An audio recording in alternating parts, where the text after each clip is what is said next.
Do you or anyone you know have diabetes? If so, watch this video. It's about how you can revolutionize your blood sugar control through a simple lifestyle change that should be obvious, but that many doctors still don't understand. In a few minutes, you're gonna know more than they do. Diabetes, regardless of type, means that you often have too much sugar in your blood, right? It's simple to measure by pricking your finger and using a basic blood sugar monitor like this one. Now, where does the sugar in the blood come from? From the food we eat, from a certain specific type of food we eat, and that has a great significance for what's happening in the world. In the 80s, there were 30 million type 2 diabetics in the world. How many suffer from diabetes today? 13 times more people. And the situation is rapidly worsening. There's soon going to be more than 500 million people, probably many you know. It's a total disaster, as it's considered natural that people with type 2 diabetes get sicker every year, getting long-term complications like blindness, dementia, damaged kidneys and dialysis, heart attacks, amputations. So, a worldwide explosion of diabetes and disease. Why? The dietary advice that we are giving to diabetics is the problem. The base of the food pyramid consists of starchy foods like bread, pasta, rice, and potatoes. And starchy foods are broken down in the stomach to pure glucose. As it's absorbed into the blood, it's called blood sugar. That's where sugar in the blood comes from. And we're recommending that diabetics eat a lot of what turns into sugar. Now, why? Not because studies have shown that this is any good, but only because we thought it was good, or at least less bad than fat, which we've been afraid of for no good reason, it turns out. But when we thought that fat was dangerous, we had to give this crazy dietary advice to diabetics because you have to eat something.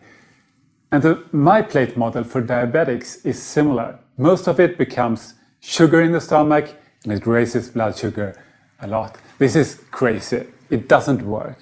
And this is the reason that diabetics today need lots of drugs to keep blood sugar down, because it's gotten high unnecessarily. Now, when we wake up and realize that it's okay to eat natural fat again, then we can look around and find something that has always worked better. A century ago, for example, before we became afraid of fat, before we had modern drugs to conceal these problems, at that time you only had one thing to help diabetics: good food. Here's an example, a cookbook for diabetics from 1917, and you can Google this title and read it for free online. I'm just going to show you the summary. 2 pages showing what diabetics should eat to the left and what they should avoid to the right. I'm going to start with the right page, what diabetics should avoid. And number 1 is sugar. Number 2, foods made with wheat flour and starchy foods. And then examples like wheat flour, bread, cookies, rice, and macaroni, meaning pasta. And the title of the page is Foods Strictly Forbidden. On the contrary, this is now the base of the food pyramid, the biggest part of the My Plate model, while we're having an explosion of diabetics who are getting sicker and sicker. This is hardly a coincidence. To the left, we find the recommended foods, high-fat foods like butter and olive oil, rich cheeses, meat, fish, and eggs.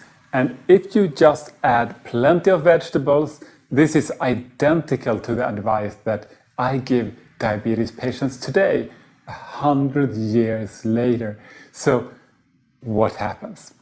Same thing now as then. Diabetics who try this always see their blood sugar improve. Often there's a huge improvement. If you don't eat foods that become blood sugar, you'll get a lower blood sugar. It's perfectly logical. Most people also lose a lot of weight, and they may be able to lower their medication or get off it and feel great. For an example, an older gentleman with type 2 diabetes who was a patient of mine, he could stop taking insulin injections. His blood sugar still improved even without drugs. He became lean again. He felt great, and every time he comes in for a follow-up, he says that he eats like a king. And I wish more people would get the chance to do so. In addition to this century of clinical experience, there are also a number of new scientific studies showing that a low-carb diet works very well. But if you don't wish to read a lot of studies, you can prove this for yourself in the simplest possible way. Again, you only need a cheap blood sugar monitor and 2 meals. This is a meal I had the other year, and this was before I read up on food photography. You should never use the flash, okay? But still, this was a great meal.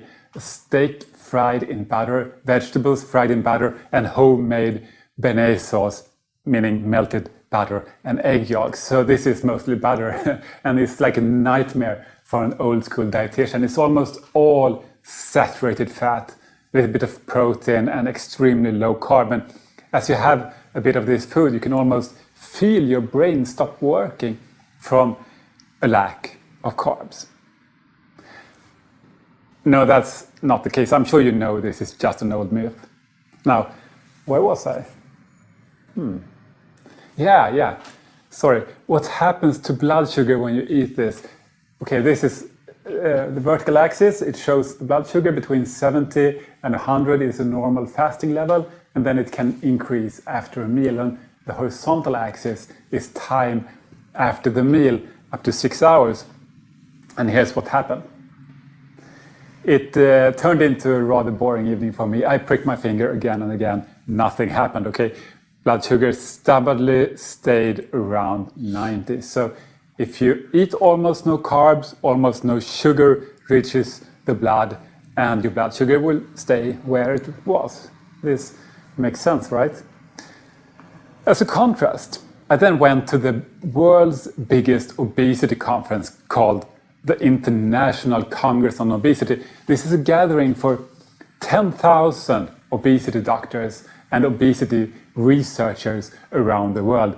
Once every year, they go to some place on the planet, and in 2010, they were in Stockholm, Sweden. So I went there to see what I could learn. And ironically, I had the worst lunch I've had in a very long time. Here, they're busy bringing it out. And if you think it's impossible, you can look at the sign. It says International Congress of Obesity 2010, Stockholm, today's lunch. And here's the entire package you were given. Of course, there's sugar in the chocolate, and there's also sugar in the fruit. The energy comes from pure sugar, even if it comes packaged with good fibers and vitamin C. Now, the yogurt contains lots of added sugar, a total of 14 grams of sugar per 100. And this is going to make your tongue curl up if you're not used to it. And then there's wheat flour, starch in the sandwich. Perhaps you, as I, was hoping for something nutritious inside, but then you would have been just as disappointed as me. It was supposed to be a tuna sandwich, but this is truly a homeopathic dose. Doesn't count. So the meal was only sugar and starch, and here's what happened to my blood sugar. I was actually shocked myself that it went up to 180 in 1 hour. And then you can see that after 3 or 4 hours, it's below normal. And as you might guess, I had cravings. I wanted to go and get something unhealthy. But in the name of science, I didn't. And my blood sugar stabilized on its own anyway. This is a typical result. Foods like this will make you full rapidly and then hungry again rapidly. And that's when you need to snack all the time and then you gain weight. But this is still considered a healthy and normal blood sugar curve. Had I been diabetic, it could have shot through the roof, stayed there for hours while this sugar was eating away at the small blood vessels throughout the body, damaging organs long term. And eventually, a diabetic eating like this could end up blind and amputated. But surely nobody gives recommendations this stupid to diabetics. Well, actually, they do. Exactly like this. Yogurt is okay, the bread is great, and the apple gives you bonus points. And when you've been this good and craved something, surely you deserve to treat yourself to some chocolate candy once in a while. Let's not become too extreme. As you know, we're always told by the junk food industry to eat a balanced diet with a balanced amount of junk. And then this happens. This is, in practice, what diabetics are advised to eat. Here's a fancy folder with advice that's still given out for free by healthcare providers in my country. You see a lot of fruit, pure sugar. Perhaps not the best for a diabetic, right? In the brochure, they say that foods that raise blood sugar slowly are good. For example, fruit, rice, pasta, potatoes, and bread. Exactly what was strictly forbidden a century ago, and exactly what sends diabetics' blood sugar through the roof. Why are we giving advice that raises blood sugar, and who is giving away these fancy brochures for free? Well, in this case, it's a pharmaceutical company, as it often is. A pharmaceutical company selling drugs to lower blood sugar is giving out dietary advice that raise blood sugar a lot. So diabetics get sicker and they need to take more drugs, while the drug company makes more money. It is filthy. It's conflict of interest, and it should be outlawed. And there is a lesson for all of us in this. Never blindly trust lifestyle advice from a drug company, because why would they give advice that made you healthy? If everybody got well, they would go out of business, right? Drug companies make their money on people who are sick for a long time, preferably for the rest of their lives, and need a lot of drugs every day, like all the diabetics who follow this advice. Unfortunately, there is very little money to be gained from thinking different and producing good, real food instead. I was recently at the world's biggest scientific conference for diabetes research in Vienna, and here drug companies put their products on display.